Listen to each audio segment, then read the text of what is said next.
this stadium has not seen Spurs lose to Arsenal as of yet, right? I can tell you something else it hasn't seen either, but for me, Kulusevski is that good that he'll have any of those.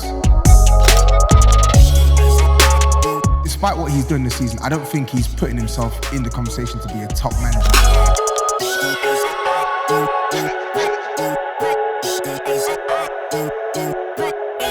how's it going, people? Welcome back to the channel and welcome back to Box to Box. It's the North London derby this Sunday, 4:30 p.m. here at Tottenham Hotspur Stadium. It's not called White Hart Lane no more, is it?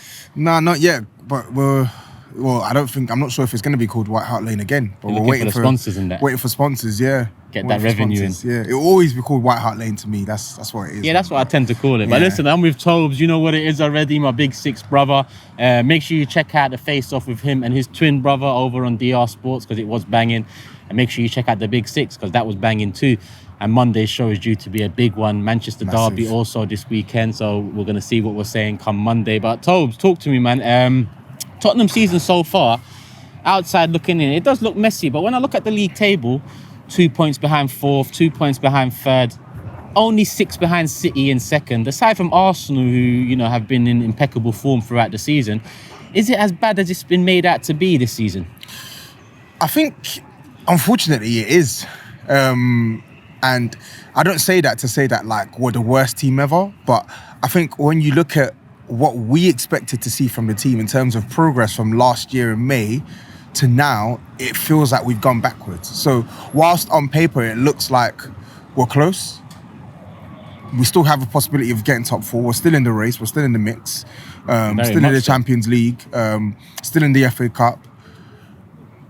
I just feel like it's a disappointment for that reason. It feels like we've not made any progress on last year, even though weirdly the points will say otherwise. You look at the performances have been worse in comparison. I'm talking about the tail end of last season. Performances have been worse. The defense has been worse. We've had more injuries. Conte has been culpable for like so many games this season where he's just not done what he should be doing as a coach, not coaching this team well enough, not making the right decisions to start the game, during the game.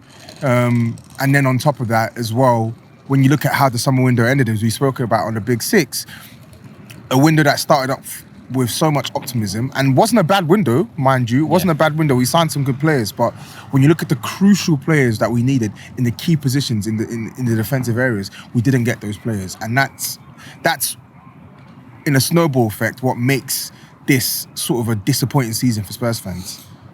And listen, in modern day football fans with social media, banter's always going to be at the tip of everyone's priorities when it comes to opposition and Big Six fans and so on. Mm-hmm. But another perspective is Tottenham haven't played well this season, but still are in and around the conversation for top four. You're right. And not just top four, but you can look at it, and although it seems highly unlikely to say second, because City are second at the moment, and I do expect them to kind of go on and probably win the league in the end. Mm-hmm. But if you're not playing well and you're in and around there, surely that's a perspective that a lot of fans are looking past, because if it does click, maybe not this season, but next season with Champions League football, with a good run in the Champions League this season, this might be looked at as a season of progress after all. Yeah, potentially, yeah, but we need to see that happen. We need to see that materialise. We were expecting what you've potentially predicted next season to be this season, right? And that's not happened. And we know that Conte is not here for a long time, right? So, he's here for a good time, and it's not good right now. But he's not going to be here forever, right? So it's about capitalising as much as we can do whilst he's here, right? And giving him an incentive to stay. And also he himself earning like he said repeatedly in press conferences, earning the right to be here. And I think across all of those things, there's been misses this season. But yes, you're right.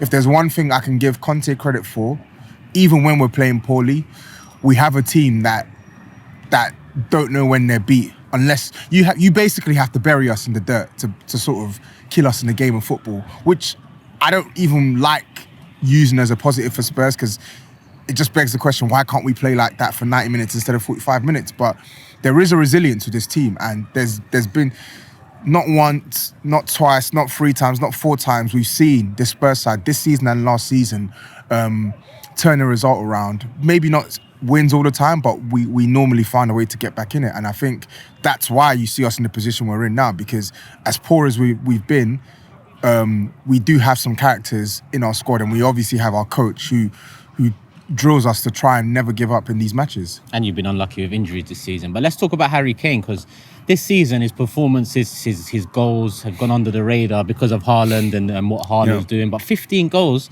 in the first, 18 games of the season? Yeah. That is a great record in itself. And you know Kane's record against Arsenal, it speaks for itself. Yeah, listen, we're hoping these 2 goals off breaking Jimmy Greaves' record, right, as our all-time top goal scorer. Yeah. So we're hoping that he breaks the record against Arsenal. That would be so sweet. We're hoping he does that. But no, the funny thing is with Kane, it's similar to the points thing as well. Like in terms of performances, I don't think Harry Kane has played that well this season.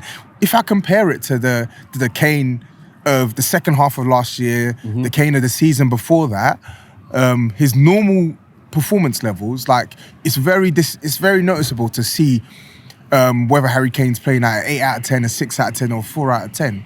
But the testament to the man's quality is no matter how poorly he's playing, he has been so ruthless in front of goal this season. Like, annoyingly, Champions League aside, I think he's been quite poor in front of goal and generally. But in the Premier League, he's been razor sharp, man.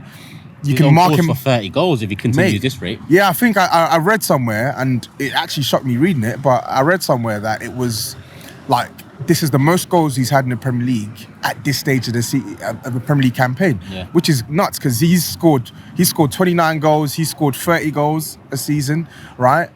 But he's on 15 and 18. So if he continues at the rate he's going to get over 30 goals this season. Yeah, and let's talk about the wingers a little bit. Son has had a poor season. Kulusevski, I'm sure he's back for this game if I'm not mistaken. So, yeah. Richarlison, no chance. I don't think he's going to be back, no.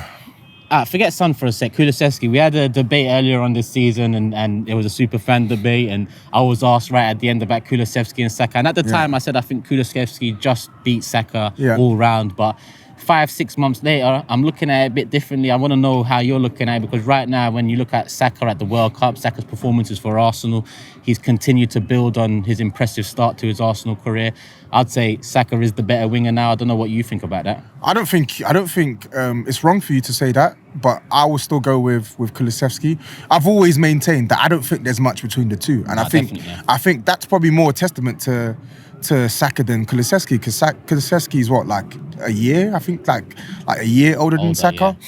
So Saka's been putting Arsenal on his back since he was like 18, 19 years old, at left wing back, at left wing, at right wing.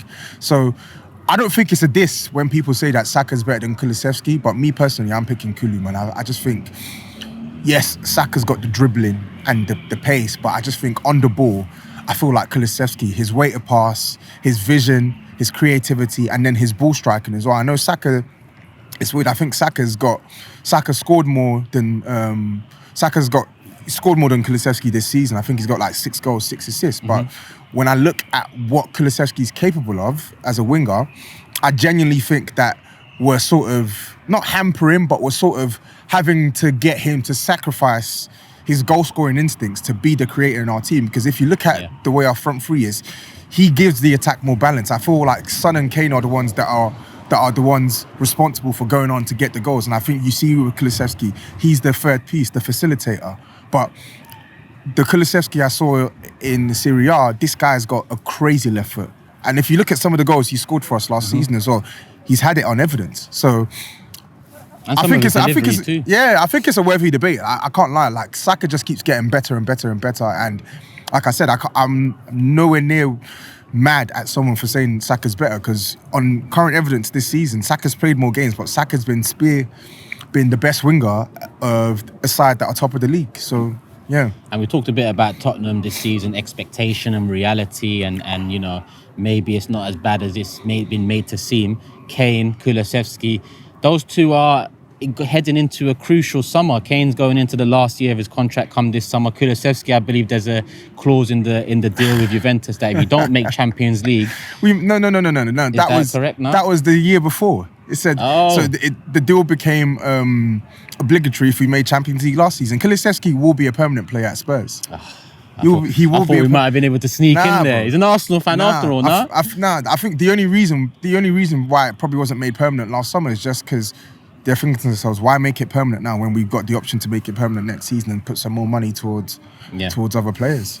Yeah, Toes, we've been talking for years now. Big Six has been running a couple of years. You're usually so confident going into this game. Yeah. It feels a bit different with you this time round. It does. You're still confident in a way. You predicted the win on the Big Six show last night. Mm-hmm. But what do you have to do to make sure that happens in terms of nullifying Arsenal's threat? Because we don't have Jesus, but Eddie has hit the ground running, 4 goals in 4 games since the World Cup break. But you're looking at Martinelli and Saka, the star boy we just talked about, as probably the ones to watch out for. Yeah. Is that who you're looking at? Or is it the midfield where Partey, Xhaka and Odegaard have really kind of come into their own this season, all complement each other well? Both. Where is it one? I'm looking at both. I think we need to try and dampen Arsenal's flame out wide and sit on Odegaard. Like, we have to. Last season, it would have been, sit on Thomas Partey and he can't get the ball into the likes of Odegaard or Saka. But I feel like Partey is playing at a level this season where if we do try and prioritise him, I think we leave ourselves exposed to the likes of Odegaard, to the likes of Saka and co. So for me, it's pretty simple. Saka and Martinelli are they scored the most goals outside of Almiron. They scored the most goals for wingers this season, I think, if I'm not mistaken. Off the top of my head, I think so. Martinelli's got 7, Saka's so got 6. as a combination, right? Yeah. So as a combination, they scored the most goals of any side in the league this season, I think, out wide. Yeah. So correct me if I'm wrong, people. You can fact check that. Either that or close enough. Close enough, yeah. They'll be in the top 2. So for me, we need to try and neutralise that threat.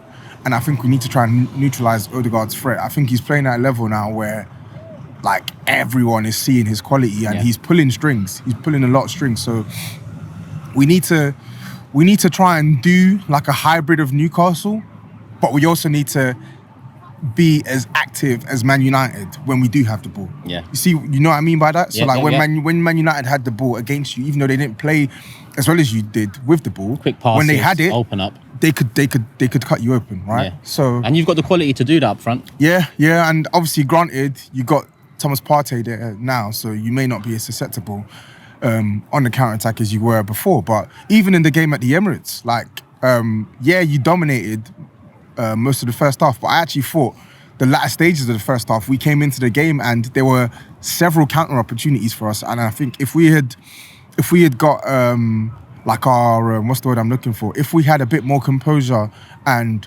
we relaxed and made the right pass or made the right decision, then I think we could have scored more than one goal in the first half. So that gives me some hope that if Conte can just play the best possible system with the best possible players, we can get a result. Does it come down to the managers and how they set up then? It plays a big part, yeah.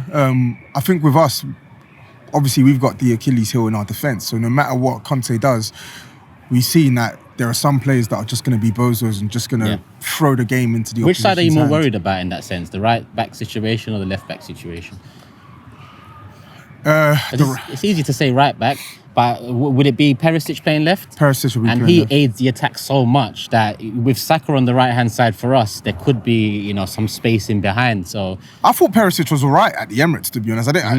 As in defensively, I thought he was all right. I think he was going forward. I was so disappointed with Perisic. So in all honesty, I'm worried about the right wing back role. If Perisic gets skinned by Saka, it's no shame. But we know what qualities Perisic can bring in the final third. When I'm looking at that right wing back side, Emerson Royale brings nothing, right? Apart from maybe some okayish defensive qualities at times. And Matt Doherty, he's much better going forward, but he's got no athleticism. Yeah. He's got no athleticism whatsoever, bro, and no Another dynamism. Arsenal fan as well. So Yeah, for me, I think it's the right wing back role is the most problematic.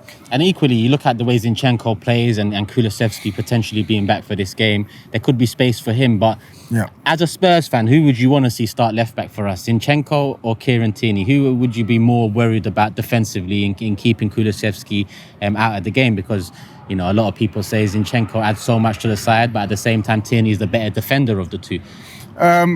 I still think Tierney's the better defender of the two, but I've been told that Zinchenko's been quite calm for you guys defensively this season. Yeah. So fair enough.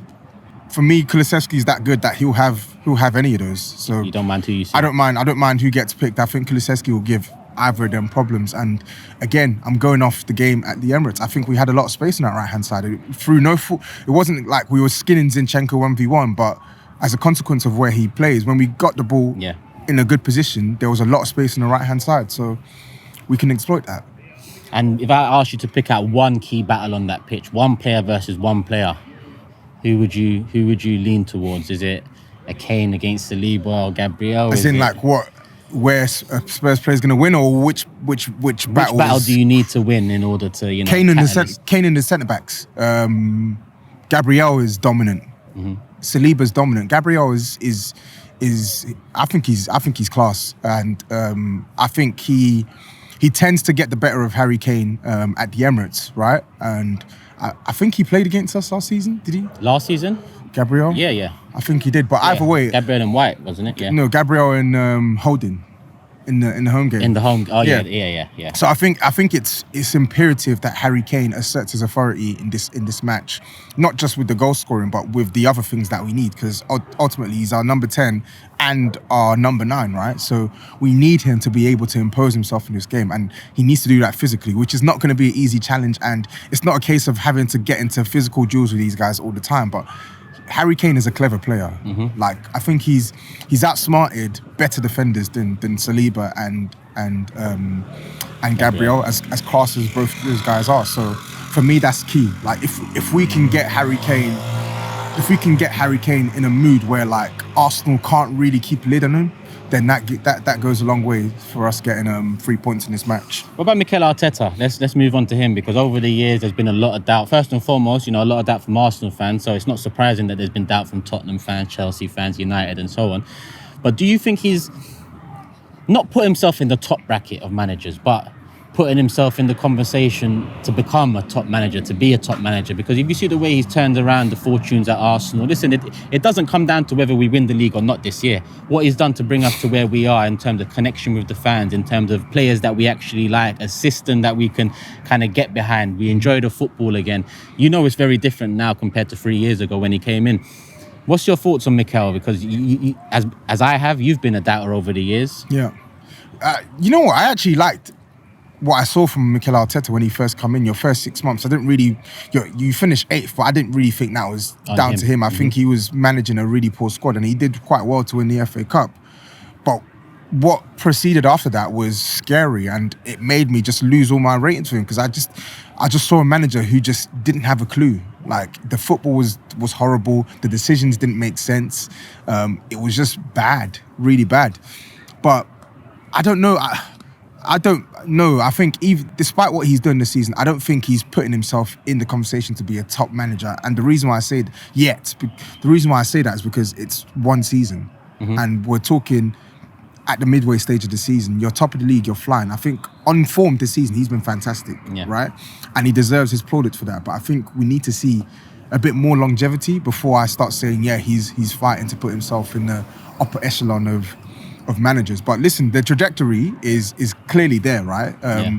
If you look at the transformation he's had with Arsenal from where he picked them up to now, it's night and day. Like, Arsenal used to be a soft side, and now they're one of the most defensively sound sides in the league. I think second best defense in the league. He's added the physical element to the team. He's added an aggressive press. It's very difficult for sides to play against Arsenal now at both ends, because you have the offensive side where they're so aggressive off the ball, and won't let your defensive midfield build. And on the other end, if you try and go at them, like, it's very difficult to penetrate Arsenal's defence. So you have to give him credit for that, but I think in terms of him being on the trajectory to top manager, I want to see it sustained for at least another season or two. And then, yeah, I think it will be justified. And is it too early to ask you whether Conte and Kane will be part of the Tottenham squad heading into next season? Is it all based on what happens in the next few months? Yeah, I think so. If I'm being honest, I don't see Conte being here in the summer. Harry Kane, your guess is as good as mine. I don't know. I don't think we'll get lowballed. So I think teams will try and make a move for him this summer, but I don't think we'll get lowballed. I think we'll stick to our guns. With a year left, what do you expect bare minimum for him if he was to move on? I said, give me 90 to 100 million for him. Still with a year left? Yeah. If I'm seeing the likes of Eden Hazard go to Real Madrid for like 100 to 130 million at like 28, 29 years old, give me that. If I'm seeing Casemiro, how old is Casemiro? Like 30? 30 going 31, and he plays CDM and he costs 60 million quid. True. Right? And okay, I'm not trying to say that Harry Kane has won as much as Casemiro, but Harry Kane is a bona fide world-class striker. I don't care what you think about him being a bottler, XYZ. He's a bona fide world-class striker, and we know his worth. So if you're gonna buy a guy who's on course to hit 30 plus goals this season, right? If you're buying that quality and he's the third best in his position at worst, yeah? At worst, right? Why should we accept anything less with a year left when we've seen players of around his age go for big figures? Goals are the biggest currency in football, yeah? Goals win games, and he's literally top of the pile when it comes to goal scorers. So I don't care about his age. I don't care about Spurs 1 year left, desperation. No. We know his worth, and for me personally, I'll happily take another year of Harry Kane. Like 60 million or another year of Harry Kane, I'll take another year of Harry Kane. I don't think it's that deep. Let's say if we took 60 million for Harry Kane now, right? Do you think that 60 million, one, do you think that 60 million is enough to replace Harry Kane? And two, do you think that this club will be so responsible to actually replace him adequately? No, definitely not.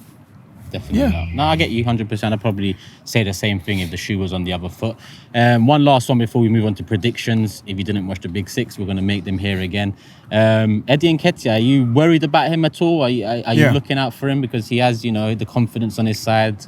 Yeah, I'm definitely worried. I think we said this on the Big Six back in the last year. Like, I got massive props for Nketiah, man. I love players who can like diversify their game and like go up the levels. Like it's what made me love Gareth Bale at Spurs. And I'm not comparing Nketiah to Gareth Bale, but you know what I mean? Players who go on a transformation, right?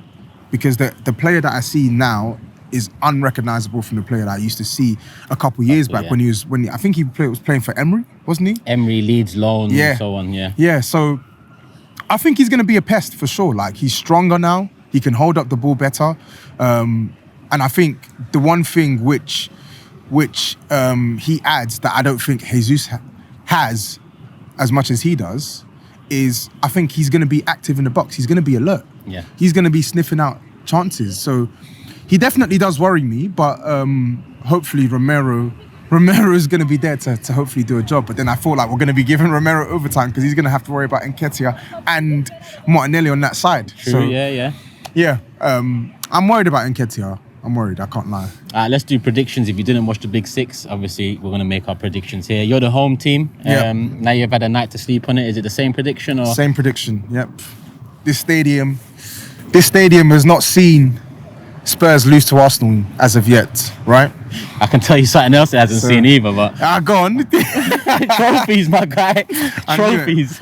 The same old shtick, man. But yeah, I have to back us at home. But that's under proviso that Bentancur and Kulusevski play and start. They have to start for us to win. I'm looking over there and I'm seeing today is to do. Boy. So Arsenal, come here on Sunday. I'm saying 2-1. I know I said 3-1 on Forever Arsenal, but as the week kind of draws to an end and the match gets closer, the nerves are kicking in. I can never be 100% confident going to White Hart Lane, Tottenham Hotspur Stadium, because of how much is on the line, not just positionally in the league and where we're trying to head to, but just in terms of the rivalry and how Tottenham have finished above us over the last, 6-7 years? So it's going to be a tough one. I'm going for a 2-1 win to Arsenal. So we're both going 2-1. backing our own teams. May the best man win. Yeah, it Boy. is what it is. We'll talk Monday, my guy. Yeah, talk soon. Speak soon. Talk yeah? soon, You better my guy. beat us, though. Yeah? You've been bragging a lot. You better beat us. Yeah, it is what it is, man. It is what it is. Arsenal are top of the pile. We've heard so many things about your club. And we've heard your fans speak about how crap Spurs are this season. So, boy, come and beat us. Now is the time. Now is the time. Come and beat us. I love Toby for coming on, my guy. No problem. Come on, G. Make sure you guys out there hit the like button if you haven't already. Make sure you go support Tobes over on his channel. I'll put it in the title and I'll put it in the description. And like I said, the face-off, Tobes and his twin brother Tussin, it was a good one. So make sure you check that out too, people. Leave your predictions, comments, lineups, key battles, all of that in the comment section. And you know what it is already. Love for the love, people. We are out. Peace.